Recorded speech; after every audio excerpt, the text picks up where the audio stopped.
ঝলমলে রূপালী পর্দার ব্যস্ততা পেছনে ফেলে ছেলে শেহজাদ খান বীরকে নিয়ে মাতৃত্বের আনন্দে সময় কাটাচ্ছেন চিত্রনায়িকা শবনম বুবলী। সম্প্রতি বুবলী তার ভেরিফাইড ফেসবুক পেজে বেশ কয়েকটি ছবি ও ভিডিও শেয়ার করেছেন।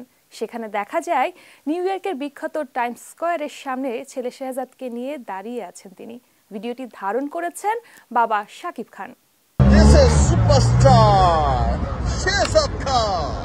শাকিব খান ও বুবলীর সম্পর্ক নিয়ে ভক্তদের কৌতূহল বরাবরেরই। তার ব্যক্তিগত জীবনের মুহূর্ত হোক বা পর্দার খবর, ভক্তরা সানন্দে স্বাগত জানান।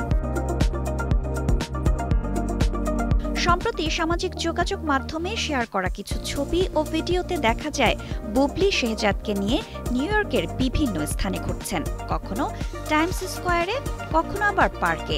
বসুন্ধরা টিস্যু, অশুদ্ধতার বিরুদ্ধে এক বিন্দুও ছাড় নয়। কিংবা রেস্তোরাঁয় ছেলের সঙ্গে দারুণ মুহূর্তগুলো কাটাচ্ছেন তিনি। ভক্তরা বুবলীর এই পারিবারিক সময়কে স্বাগত জানিয়ে কমেন্টে শুভকামনা জানাচ্ছেন। এদিকে শবনম বুবলীর ভক্তদের জন্য আছে অন্য একটি খবর। মুক্তির অপেক্ষায় আছে তার অভিনীত পিনিক সিনেমাটি, যেখানে তার বিপরীতে অভিনয় করেছেন আদর আজাদ। রহস্য ও মনস্তাত্ত্বিক থ্রিলার ঘরানার এই ছবিটি দর্শকদের জন্য হবে ভিন্ন মাত্রার অভিজ্ঞতা। শুধু তাই নয়, বুবলীর আরও দুটি সিনেমা সর্দার বাড়ির খেলা এবং শাপলা শালুক শিগগিরই মুক্তি পেতে যাচ্ছে। ফলে বুবলীর ভক্তদের সামনে আসছে নানা চমক। ফারিহা আঞ্জুম স্বর্ণা, কালের কণ্ঠ।